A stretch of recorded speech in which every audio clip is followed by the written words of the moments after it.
Okay, so welcome everyone along to the facilitator Zoom call. We have these each month. And so this month we've got Lawrence Field kindly joining us. Thank you, Lawrence, for coming along. I know that action plans and KPIs have been high on everybody's list, trying to get these underway with action groups. So we thought a better focus on these over the last Zoom call, and this month's Zoom call would be quite useful.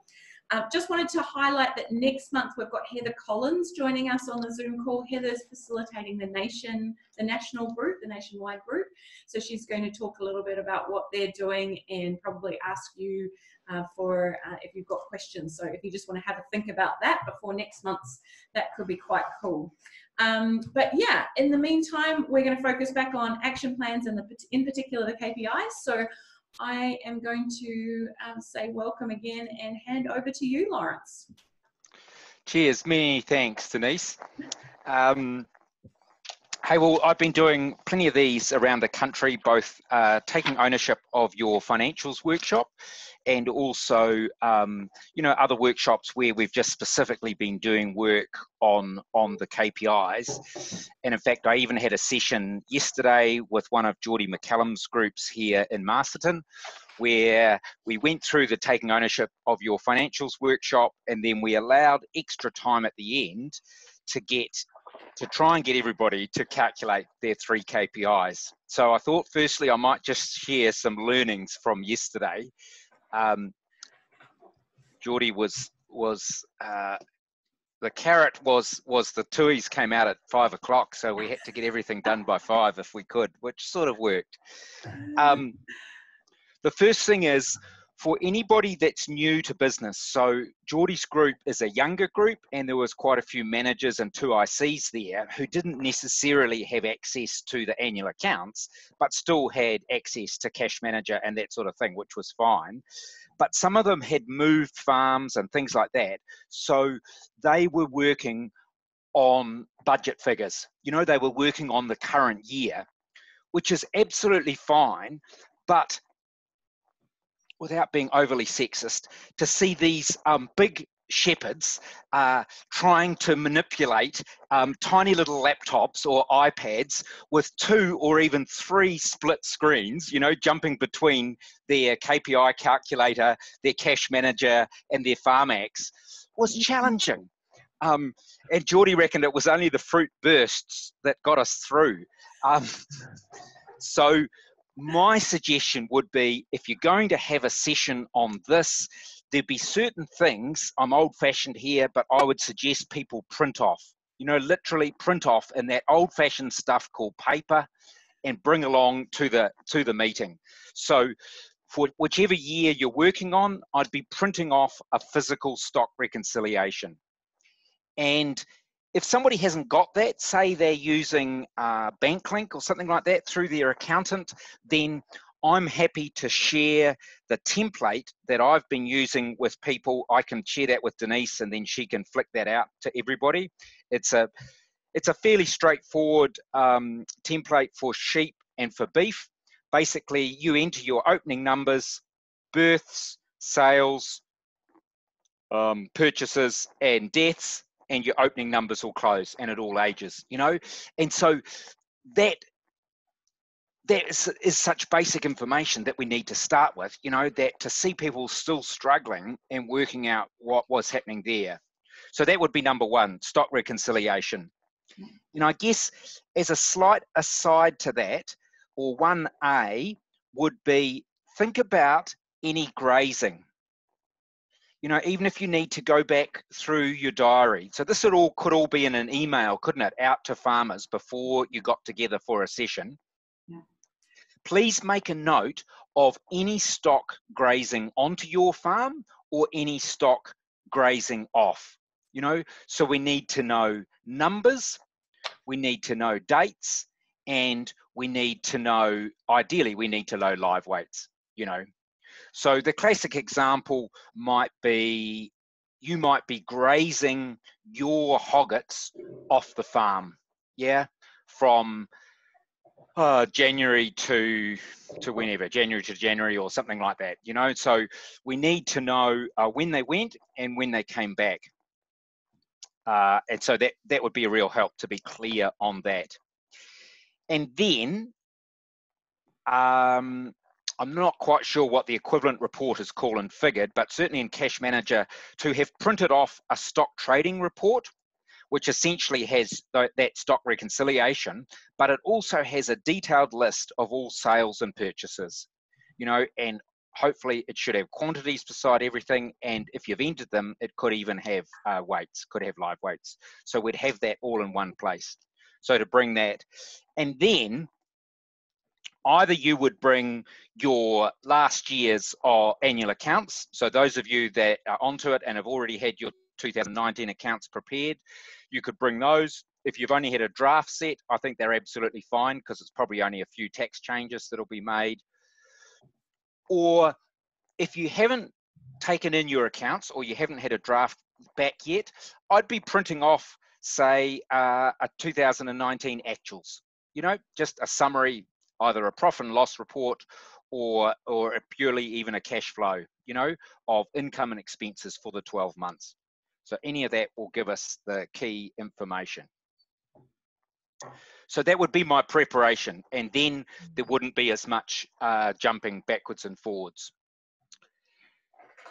Nice. For those of you that out there that have worked through the taking ownership of your financials course, you would know that we have a sort of standardized set of accounts. We call it the AWDT 2016 farm accounts. And what I've been doing is, we used to do it in the workbook, but now I'm giving people a one-pager where they can fill in some of the key figures from the accounts, things like gross farm revenue, farm operating expenses, depreciation, and that then allows them to work through and calculate the two financial KPIs, which is FOE ratio and EBIT RM. So again, I'm really happy to circulate that through Denise. We're now forwarding this on to all the banking facilitators of taking ownership. And essentially there's 5 tabs in this spreadsheet. So one of them is essentially like the model answers for those AWDT accounts. And in fact, Denise, if you were sending it out to facilitators, for those that haven't been exposed to it, I guess there's no reason why we couldn't include a PDF of those example accounts. Yeah, oh, you know, if anybody wanted that as a resource. Okay. So they could, yep, so we could see where those figures come from. Yep. Okay, so that's the first tab. They're sort of like the model answers. So you can follow through, you could go back to the accounts, see where we've got the figures from. Then there's just a blank kind of template. I call it the KPI template. And then there's 3 tabs where farmers can go in and enter their own actual figures for 2018, 19, and even 20, you know, if they wanted to. And essentially, the instructions with the template are enter numbers into the green cells and the rest should calculate. You know, you're not having to enter things twice. So it should come through. And I'd have to say all the farmers we had yesterday worked through that. They worked through the template fine in terms of the example accounts. The struggle then was because they didn't necessarily have actual accounts, you know, they were having to get the numbers from all sorts of places. And as I say, looking at it on a kind of little 12-inch, 11-inch, 7-inch screen, I don't think anybody was using it on their phone, but it was a challenge to bring those figures up. So maybe I'll just pause there, Denise, and just say, oh, sorry, let's do a screen, let's do a share screen, and I'll just show you what that looks like. Excellent.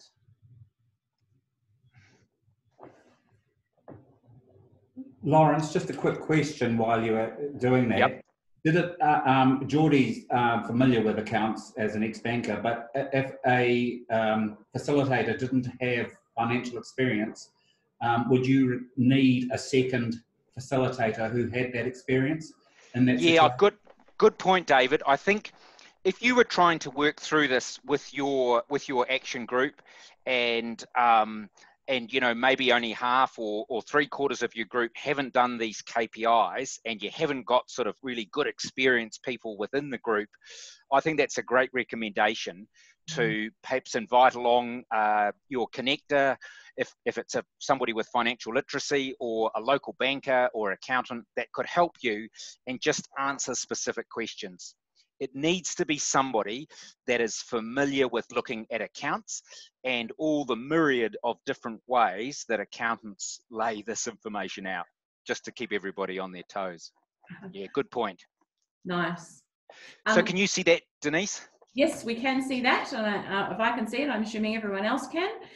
Cool. Yeah. So this is the template. We've got these 5 or so tabs across the bottom, and here they are. You can see the green cells. These numbers have come directly from these example accounts. So GFR, gross farm revenue, per effective hectare. So you enter the numbers into the green cells and then it calculates.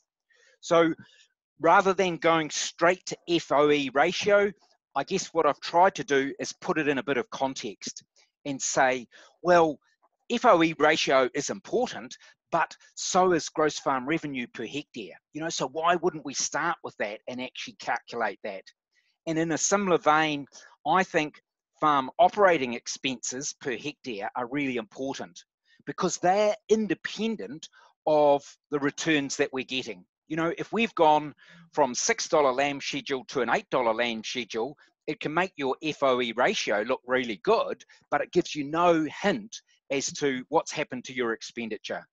Yeah. For those of you that are familiar with the KPI booklet and the RMPP definition of farm operating expenditure, it excludes wages paid to a manager, either family or staff. So check the booklet.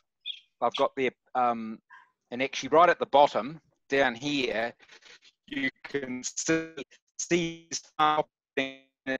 there's this full name. This is where it is in the example accounts, and the full description is in page 14 of the KPI booklet. So that's the reference, where to go for the sort of source document of how we come up with these definitions. So just shooting back up. So here in the example accounts, the farm operating expenses have been subtotaled. We can just pull that figure out of the accounts, 834. We have to deduct off the wages paid to a manager, and that then is effectively like our true farm operating expenses. That's what we're using. Just something to watch. In some accounts, there won't be a subtotal for farm operating expenses. There might just be total expenses, you know, and included in that might be interest and rent. So that's where David's point of having somebody that really knows their way around accounts and can help people on an individual basis to say, hey, what figures do we take? Do we need to manually add them up, or do we take a subtotal and then deduct off things like interest and rent, you know, that have been included in it? So that gives us a figure. Both of those are per hectare. So then given that we've calculated those two per hectare, I've just said, well, the ratio is just 686 divided by 1279. There it is as a ratio. And then for those farmers that missed percentages that day in the fourth form, you know, back in the 70s, we times it by 100 to get to percentages. And there are a few in that boat. So 53.6, 54%. Now, in this template, I have included interest and rent as a little calculation. Feel free to miss that out. That's just kind of for added interest, you know, if you wanted to do that. But what we did yesterday is we just skipped straight to our EBIT RM calculation. And if you're using this in Excel, then of course the figures you've already entered pull through. You know, you don't have to go and look for them again. So that 1407 and 754 have pulled through from where we calculated them above. All we need to enter is depreciation, and there's our EBIT RM. So those are the, you know, there's 2/3 of our KPIs calculated. Awesome. Welcome any comments, Denise, or questions on that, or how you might go about using it. Yep. Or do you think that's a help? Yeah. Excellent. So I'll just do a quick roll call. So Briar, are you still driving, able to talk or not? I've literally just pulled into the parking lot, so almost. Excellent. I'll come back to you then. So Matt, any questions, comments? No comments apart from just listening to those financials. I guess another easy way to get caught out is in the trading results at the start, probably in the P&L section, the gross farm income. They have livestock trading there, and they also have livestock movement, and that goes through to the start of the P&L. And I think a lot of people will get caught out there working out the gross farm income when it's actually they've just got to take total sales less purchases to get the gross farm income and not accommodate their livestock movements that they often have at the start. Matt, I beg to disagree there. The definition again, if you go to the KPI booklet, the definition of gross farm revenue is, as you say, sales less purchases and any other direct farm income, adjusted for stock on hand. And the definition is the adjustment should be done at herd scheme values. Now, I was going to come back to that in a minute. The last call that Denise had a month ago, where we had some of the other facilitators who have kind of made good progress on farm action plans, and Sarah O'Connell talked about doing this, didn't she, Denise, down south? Her sort of approach was, as a quick, dare I say, rough estimate to start with, let's take the gross farm revenue that's in the accounts. So that figure will have been adjusted for changes of stock on hand. The thing that you need to be aware of is some of those adjustments may have been made at NSC values rather than at herd scheme values. So this is my quick and quick enough kind of template. If you had a farmer who really understood it and wanted to go into more detail, or had a massive change in numbers, or had a whole lot of stock valued on NSC, then in a minute I'm going to show you a more detailed template that will cover that more accurately. Does that answer that, Matt? Yeah, I think we're on the same page. We just talked about it in different ways. Yeah, it's like, I don't know if you're familiar with Baker Ag's FAB analysis, or to me, whenever we're analysing a business and we're trying to get gross farm revenue, we can't look at sales less purchases in isolation without adjusting for changes of stock in hand. You know, the classic cases. Absolutely correct. Agree there. It's just that you do it more at the end afterwards and bring the livestock, add or minus it after you've got the cash in, cash out. Yeah, I know that might be from an accounting point of view, but I think one of the messages that we're trying to get across to farmers is, okay, it's not cash, but this adjustment to sales less purchases is actually a true reflection of the gross farm revenue. Yep. Okay. It's a moot point. It's a moot point. I know it's not cash, and you end up with all these different profits, don't you? You know, you've got cash profit, you've got taxable profit, and then you've got cash surplus. So you end up all over the place. But I mean, I think even looking at Cash Manager Rural, when you look at, say, an EFS report, and that under beef, it'll have sales less purchases, and then it'll have a beef adjustment, and that then gives you a GFR per hectare. Cool. I'm going to keep just moving on. Yeah, good point, Denise. I could talk about this all day. I know, it's great to hear the enthusiasm, Lawrence, so it's all good. Megan, any questions, comments from you? Not at the moment, thanks. Cool. Alan?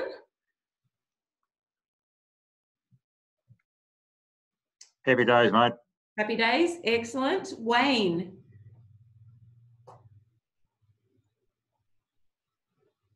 You're still on mute. Oh, no, yep, you're all good. Yeah, no, all good. No, fine. Cool. Richard? All good for now, thank you. All good. And Briar, coming back to you. I'm now capable. I'm in an office. Oh, I haven't really done much of this with my group because they're not really that interested in doing KPIs since we're doing environmental stuff, so it's been an ongoing struggle. Just a thought though, we're not going to end up with crossover here with the beef and lamb yardstick tool, are we, if we're creating lots of templates for calculating things like this? To answer that, Brian, I don't think so. This is a really incredibly simple one-pager that should, if you had the information in front of you, should take about 10 minutes to work through. My understanding is the yardstick tool that Beef and Lamb are developing is quite detailed, you know, and the data entry would take a whole lot longer because they need a lot more information. This is, you know, this is pretty quick and rough. It's just giving us a first once over lightly. Yeah, I agree with that. And it takes about 5 hours to enter the stuff into Yardstick if they're not really up to scratch. So 10 minutes. So 10 minutes versus 5 hours. Yeah, good. I can see the purpose of it. I was just inquiring in case we do end up reinventing the wheel. Yeah. No, I've been talking to Mark Harris about it, and yeah, Yardstick is like, if this whets people's appetite and they can see, gosh, there's a big range here, and part of our actions or our goals are to lift some of these figures, then Yardstick could be the tool to help you drill into that. Yep, no, perfect. Has Mark seen this? Are you happy if I pass it on to him? Yeah, sure. I think he probably has. I think I probably flicked it through to him, but feel free to do the same. Yeah. Cool. Thank you. Thanks, Brian. And Gary, thanks for joining us. You've just joined in. Yes, I have. Can you hear me? We can, thank you. I was going to just check in. I'm not sure if you heard much of that last bit or if you have any questions. Just wanted to check in. Oh, hang on. Sorry, I'm just... You there? Yep, still here. Sorry, I'll just shift out of the open office into the boardroom. So, yeah, no, I only caught the last bit of it. So that's all right. I'm just, yeah. I'm not quite too sure what it was all about, but just listening. No worries. Gary, I'm sure your group 100% completed your action plans, have they? I'm a 50% because one group's 100% and the other group's a low percentage. So I'll take the 50% score. How does that sound? Well, you're twice as good as the national average at the moment. Yeah. And 50% is a pass, so I'm getting there. Absolutely, like we all are. It's good. Thank you, everyone. I'll pass back to you, Lawrence, to keep going. Cool, sure. So let's I'll just finish that off then. So that was the AWDT page. Effectively, KPI template is just a blank page. That's the one that I've been printing out and using in the workshops as a hard copy. But then, say farmers were wanting to calculate for their 19 figures, they could use this on Excel. They could do it on their iPad, and as I say, 10 minutes or so to enter 1, 2, 3, 4. 5 sort of odd figures, and they'll have 2 of those financial KPIs for the action plan. Okay, the point that that Matt brought up before, I'll just sort of show you this quickly, and it may be that there is not much demand for this. Can you all see the stock reconciliation? Have you got that, Denise? Yep. Cool. Yep. So when you think about it, the adjustment that we need to make for changes in stock, we're not actually interested in the absolute figure of opening and closing stock. All we really need to know is the change. And so when you look at the definition in the KPI booklet, our gross farm revenue should be sales less purchases plus or minus any change in stock at their closing herd scheme values. So what I've done here is I've just said for those farmers that wanted to really do it in more detail, or if you've picked up, so somebody's new to business or something like that, and their accounts just kind of look a bit out of whack because of the tax values that have been used, then this is an alternative approach. So what I've done is I've just started with a sheep stock reconciliation. These are actually the numbers from those example accounts. This is the key column down here, change in numbers. So this is really all we kind of wanting to know. The whole point of the stock rec is just to look at the difference between opening and closing numbers. I've pre-populated this with the 2018 herd scheme values because this is the 18 year, and then we've got a dollar figure. So in this case, the sheep have gone down by $12,000. You'd do the same for beef. In this case, they've gone down by 136. And then when we go to your farm, this is essentially a similar template, but of course, a bit like Matt was saying, what we'd be pulling through here in this box E7 is just the sheep surplus, sales minus purchases. So we would just look at the cash surplus for sheep, the cash surplus for beef, and then those two in yellow have pulled through from the stock reconciliations. We need to add in any other farm income, things like wool, grazing, silage sales, anything like that. And then we'll get effectively a truer, more accurate GFR per hectare. FOE is pretty similar. There's our total farm operating expenses, less the wages paid to a manager. All I've done here is, you know, farmers will often say, oh, my farm operating expenses are not accurate because I've got a whole lot of development in there. And again, in the KPI booklet, it does talk about excluding that. It's a bit grey, it's a little bit wishy-washy as to what should be excluded, but you know, if it's obvious that somebody has done $50,000 of capital fencing and that's been included in R&M, then this is where we'd be deducting it out. So those are really the same. And then when we come to EBIT RM, sorry, where are we here? It's identical to before. So again, I'll flick that out to Denise. This is there. I wouldn't be sending it out to farmers. I would just keep it up your sleeve for anybody that was wanting to do this really accurately, or, you know, had already had some good prior knowledge. Cool. Okay, Denise, I'll quickly just move on to the net production, if that's all right, Yep. and just cover that, because I do know that this is one of the things that that farmers struggle with. And we did have some challenges yesterday. So on the taking ownership of finance course, I guess the tool that we recommend for farmers to calculate net production, because I think it's probably the easiest and requires the least keystrokes, is the one from the Beef and Lamb website. You know, if you go to Beef and Lamb, it's data and tools, interactive tools, and then you go down to sheep and beef calculator or something like that. And essentially then there's the ability to download a spreadsheet, which is this one here. Again, I'm happy to send this version to Denise. It's just slightly different. And actually that's a point maybe, Denise, we should talk to somebody at Beef and Lamb about updating the one on the website, because my concern, the one on the website, it had ewes, two tooths, hoggets, and then lambs in opening and closing numbers. Now, having browbeaten farmers on stock reconciliations and told them that stock recs should never have lambs or calves in them, I was horrified to see lambs in here. You know, like, who's going to end up confused? Yeah. Everybody, especially the facilitator. So I've just tweaked this so that there's no lambs in here. And the other thing I've done, given that we're entering numbers and we've got live weights in here, I've just added in an ability to calculate stocking rate in terms of live weight per hectare.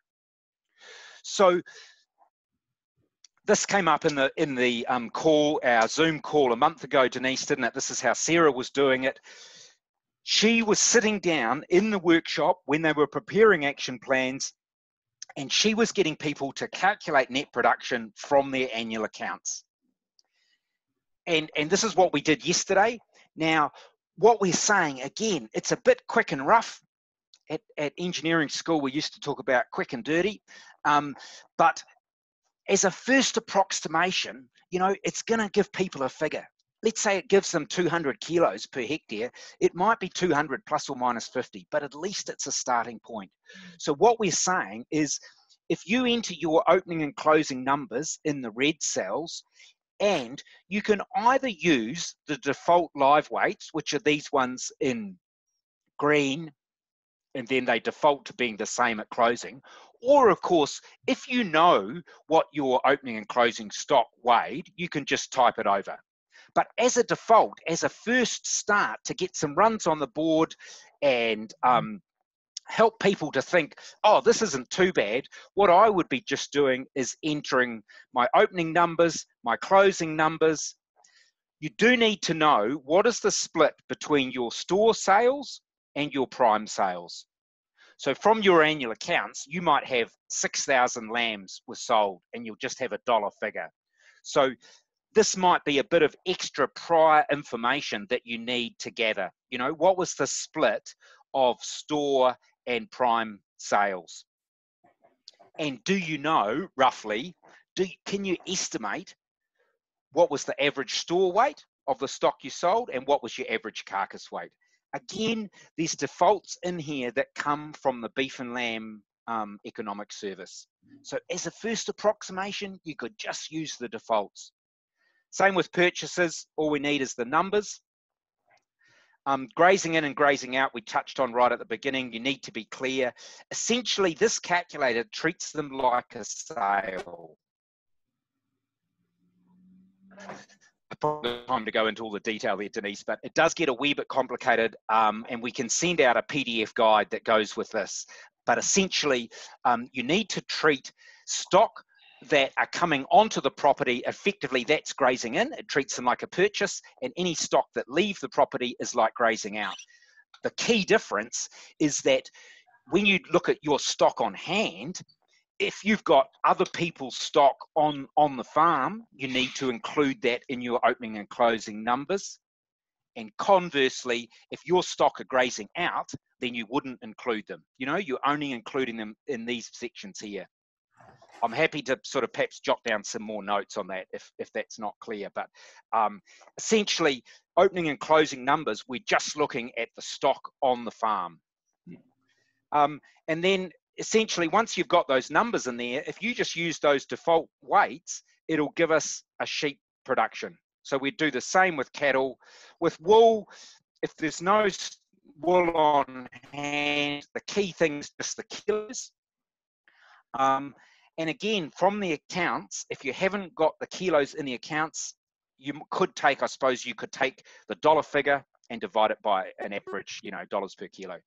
So then I wouldn't be entering any financial figures into here. And in fact, we might actually delete them out of the template we're going to send around, because once you've completed the sheep tab and the cattle tab, it should pull through to this area here, you know, and this is the square here. It'll give us kilograms per hectare.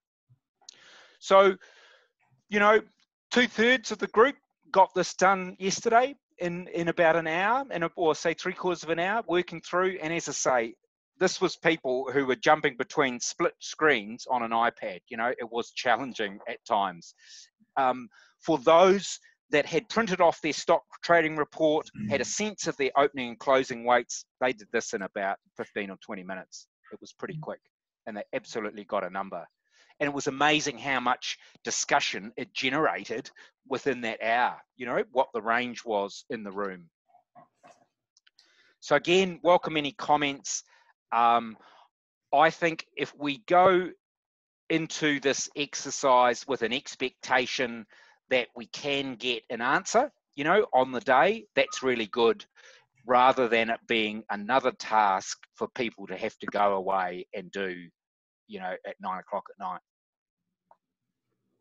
Exactly. So yeah, any questions? Otherwise, I'm going to go round again. Oh, just quickly, sorry, Lawrence, you were cutting in and out when you were talking about that beef and lamb tool with the stock rec. Oh, so I didn't sorry. quite catch you, but I can try and circulate that internally if there's an issue there, if you could flick me an email or something. Okay, yeah, good.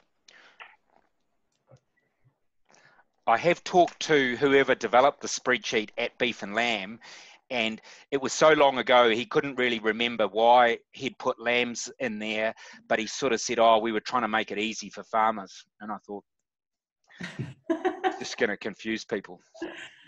Yeah. No, fair call. So I'm just going to do a quick whip round again. Alan, any comments, questions? No, I'm happy with that. It's a similar approach I've been taking, so it's all good. Thank you. Awesome. Cool. Megan. I do have a couple questions about that net production KPI. Yep. So We had a few. We've got a pure trader in one of our groups. So how do you deal with that? Because they don't necessarily know, well, they only trade lambs and stuff. So do they have to just take an average or an estimated live weight when they purchase lambs, and then go with the end live weight and try and do it like that? Yeah, I would think, Megan, that, you know, if they're buying and selling stock within the year, that somewhere, hopefully in their financial records, in their bookkeeping, they will have the total number of lambs that they bought, and if they're keeping reasonable records, they should have an average live weight of what they purchased. And then if they're selling them prime, they should have the numbers sold and the average carcass weight achieved. Okay, cool. I So, think you know, it's not that different to somebody that's selling homebred prime lambs, even if they ended up with no opening and closing stock. Yeah. Yeah, I think also another one that we had, we were at one of the group, and he did his numbers, and he does dairy grazers, and he said, oh, it kind of made the numbers look a bit weird. So yeah, how do you deal with dairy grazers? Yeah, so look, I can send you some more information if you like, and send you this guide, Megan. It does get a bit tricky with grazing, but it should come out. I've done this with a few farmers, and it absolutely should work. You know, even if they're there over balance state, say you've got dairy heifers arriving at 200 kilos and they're leaving at 440, 12 months later, May to May contract, it absolutely should calculate through as part of your, you know, as part of your net production. So Okay. happy Yeah. to help you. You know, feel free to email me afterwards if you want. Awesome, thank you. Cool. Wayne, any questions or comments?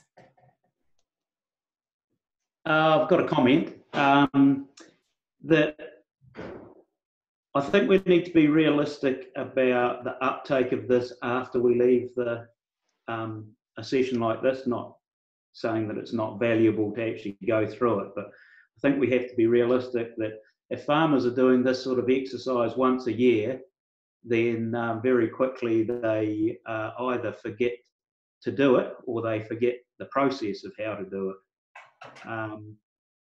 So I think sometimes they need the discipline to actually, external discipline to be to come back to it. Because the value, I guess, in this sort of stuff is not comparing the finishing, particularly with the production, is not comparing the finishing farm with the extensive breeding farm. It's comparing the finishing farm from this year to next year. Yeah. Yeah, that's right. And what we found yesterday is that, you know, the range in the GFR in the group was probably something like $600 to $2,000 a hectare, gross farm revenue per hectare. Now, chances are everybody's probably getting around about $5 a kilo, you know, so that suggests to me that the range is 120 to 400 kgs per hectare of net production. You know, just divide your GFR by 5. And so that then opens up a whole lot of other questions, you know. And to me, if you're doing any farm visits and you go armed with that information, hey, we're going onto this farm and they're doing 120 kgs per hectare, where is the opportunities to lift that? That then gives a whole different focus to the day. Yeah. Yep. Cool. Matt, any comments, questions from you? All good, thanks. Some good comments there at the end, though. Yeah, definitely. Gary. Yeah, no, I think it was Wayne that made the comment before about the expectation for people to be able to work this out.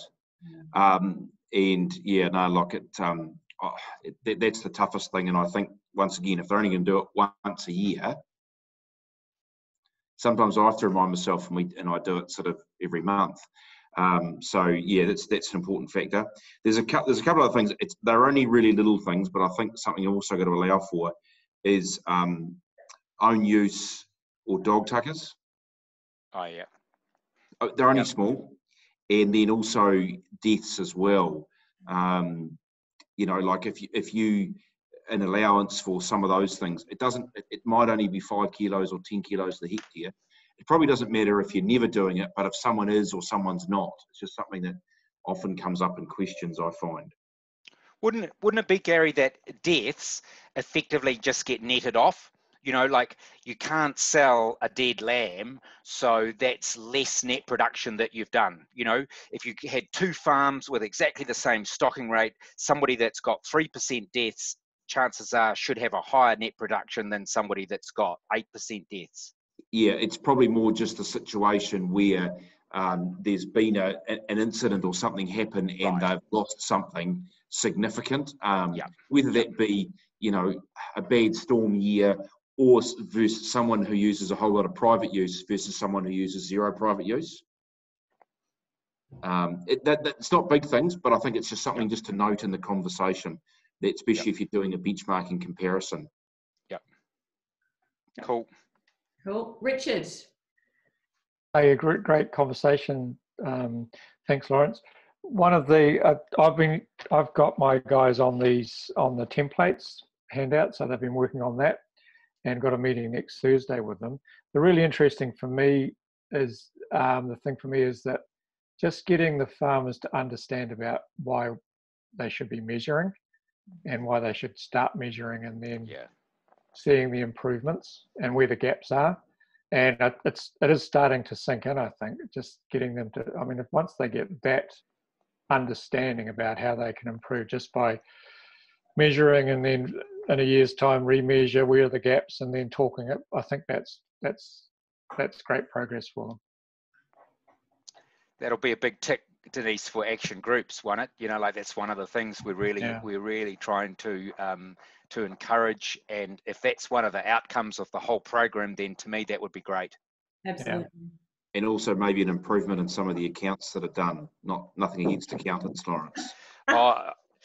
I'm quick to criticise accountants, Gary, now that I'm no longer in public practice. So I see some shockingly laid out, confusing reports out there that are of practically no use to farmers. Yep. I knew I'd get away with it with you. Conversation for another day. Yeah. Cool. Mel and I are going to rack them up in the next. Mel and I are going to have a conversation with them in the next few months. Yep. That's right.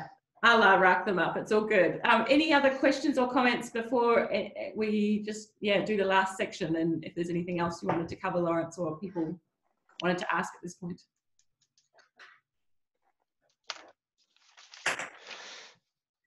Cool. So Lawrence, anything else you wanted to? I think one of the things that Geordie was really good at yesterday, Denise, was effectively reminding the groups of what the group extension plan was. You know, what were the goals of the group? And then thinking about, so are your own business goals, are they aligned to that? You know, chances are, if you're part of this group, hopefully the goals that you're trying to achieve in your business are similar. You know, they're along similar lines. And then what I said to people is the actions don't need to be things like, you know, we're going to mitigate global warming on our farm by 2020. There might be something like, we're going to count our stock 5 times a year so that we've got accurate closing tallies. You know, we are going to, the action is we're going to measure net production on an annual basis. You know, the on-farm benefit is we can try and lift performance, and the due date is 30th of June 2020. You know, like, let's not make them overly complicated. They could be quite simple. Hey. Yeah, definitely. And we can't echo that enough, Lawrence, to say that it's definitely not about saving the world. It's what's relevant and just the small steps that get you in the right direction. Yeah. Totally. Yep. Because I imagine as you guys are helping put these in, or you're compiling them, or you're seeing them as they come through, there's probably quite a lot of goals that aren't that smart, you know, that aren't that measurable or specific. So that's the challenge, isn't it? Absolutely. Any comment on that, Dusty? Yeah, totally agree. Yeah, not easy. Yeah. It's hard for everyone, rural professionals and farmers alike. Yeah. Yep.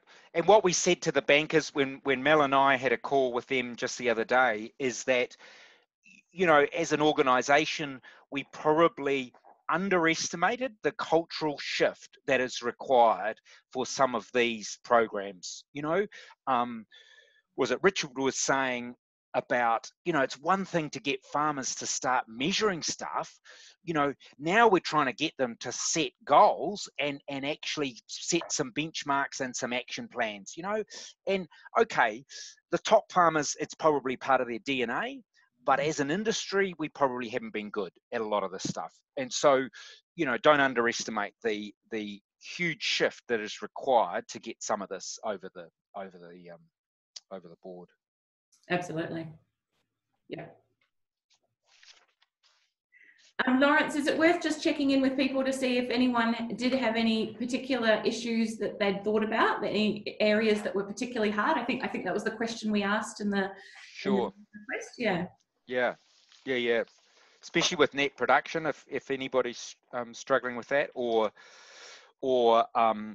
struggling with interpreting accounts, you know, anything that's particularly difficult in terms of helping farmers to find this information in their accounts.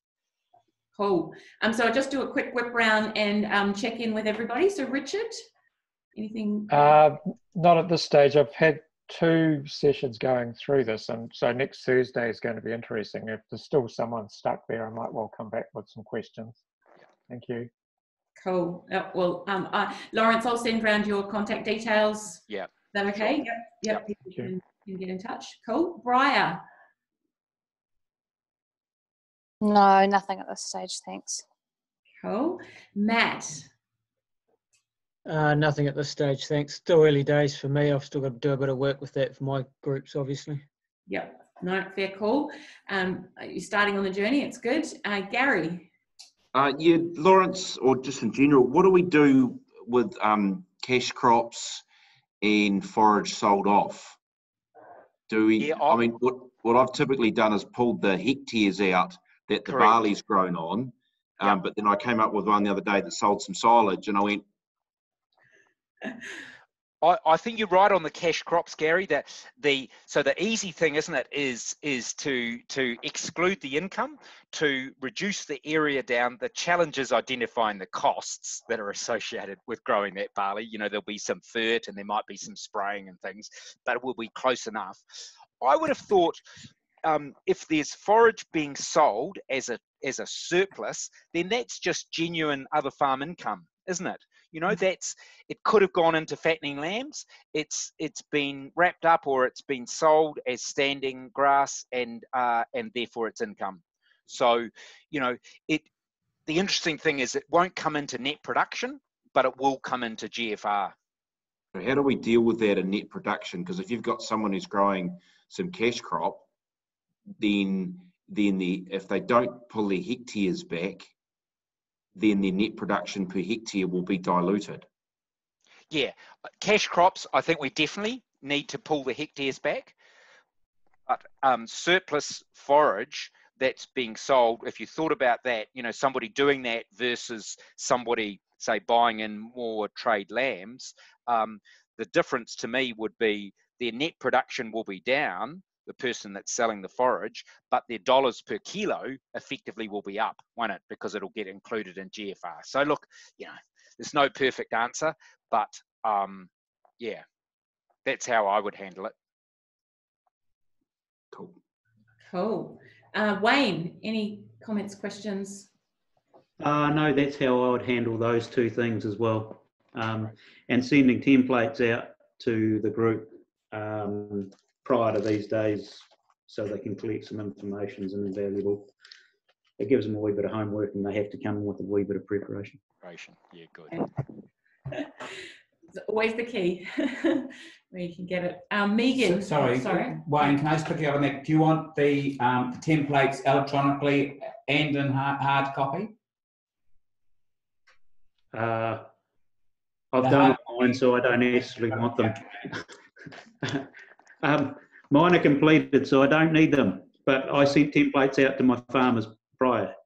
Yeah, good. Yeah. I think, David, to answer that, if we send out the Excel, then if anybody hits print, I've got it set up so that it should print as either 1 page or 2 page. You know, the margins and things are set up, so it should be reasonably easy. And certainly we could make it available as a PDF if anybody wants. Cool. Megan, anything else you were struggling with, or different questions that have come up with your groups? Not at the moment, but one issue I can see possibly coming up is if my group, like we're just starting as well, so with my group, if they don't get these KPIs and action plans done, then we're going to have to squeeze in a group day to actually get them done together. And I can see an issue being time's not really on our side, so they're not going to want to prioritize a day just on KPIs and financials when there's so many other cool topics to cover. One suggestion, I know what some groups have done is they have set aside just say an hour at the beginning of their next day, whatever it's going to be. And if people were well prepared, you know, the action plans are available as a hard copy. If people, you know, didn't want the hassle of logging on or they've forgotten their password, they could literally just print it off and complete it on that day, you know. And some of the groups have done that as a 1 hour, come complete it, and then we'll get into our cool topic once it's done. Yeah, it's a good idea. It's not, they're probably very well capable of doing it. It's just setting aside some time to actually do it. So that's a good idea to start an hour earlier. Thank you. Don't do it at the end, do it at the start. Yeah. And you probably, I mean, depends on how well you know the people, but a bit of bluntness about it's only the most important thing in successful business. Yes. Yeah. You know what I mean? Like it's sort of, it's frustrating that people don't do enough of the stuff, and so a little bit of honesty depends on your confidence in your relationship. Yeah. Absolutely. Yeah. Thank you. That's a good point. Yeah. Alan. Yeah, look, I'm a bit like Wayne. I've got one guy who's just got to do his production figures. We've done most of it for him off his kill sheets. He's just got to do his stored animals. That's it. So we're pretty tidy, but you know, we use some templates. Just got kill sheets out of the plants and lots of stuff. Pretty straightforward. So ran that through, and having the FAB accounts made the financial ones reasonably straightforward as well. So yeah, that's the approach we took. Cool. Okay. So Lawrence, was there anything else that you wanted to just touch on or cover before we close up? I don't think so. I would just reiterate Gary's point is, you know, and this is kind of led a bit by facilitators, I think. We don't want to be conveying that this is a compliance issue, this is a tick box issue. RMPP are gonna crack the whip and beat us up if we don't do it or withdraw our funding. There's incredible value in this. You know, why, as Gary said, why aren't we doing this for our business anyway? You know, there's huge value in setting some goals. Otherwise, one year just runs into another, and before we know it, we're 60 and, you know, we're time to retire. And so I think the idea of saying, hey, this is an opportunity to really improve our business, and let's be accountable, you know, firstly to ourselves and then to each other in the group is a great opportunity. And we treat it like that, then it's worth a whole lot more. Definitely. Cool. Well, any last questions from anyone? Please sing out. Good timing, Denise.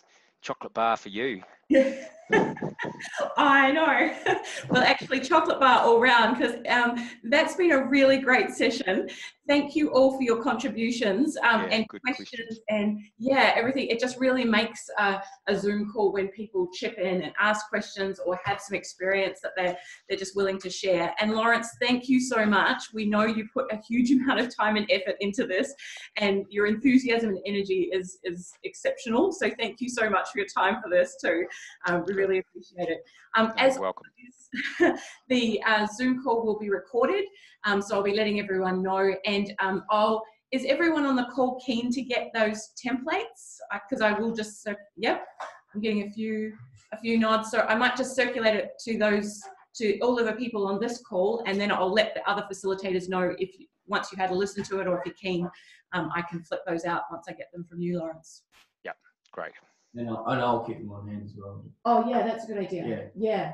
Yeah. So we might make sure Dusty's got them. So if facilitators are asking, We'll have them for the taking ownership of your financial. Ah, cool. Okay. As well. Yeah. So David Jefford is taking on the organising for taking ownership of your financials. So yeah, so he'll be making sure that all happens. So, cool. All right. Well, people, 4 o'clock. Thank you so much. I'm going to close the Zoom call. Thanks heaps for your time, and we'll see you next month. Thanks. See you later. Thanks very much. Thanks, Paul.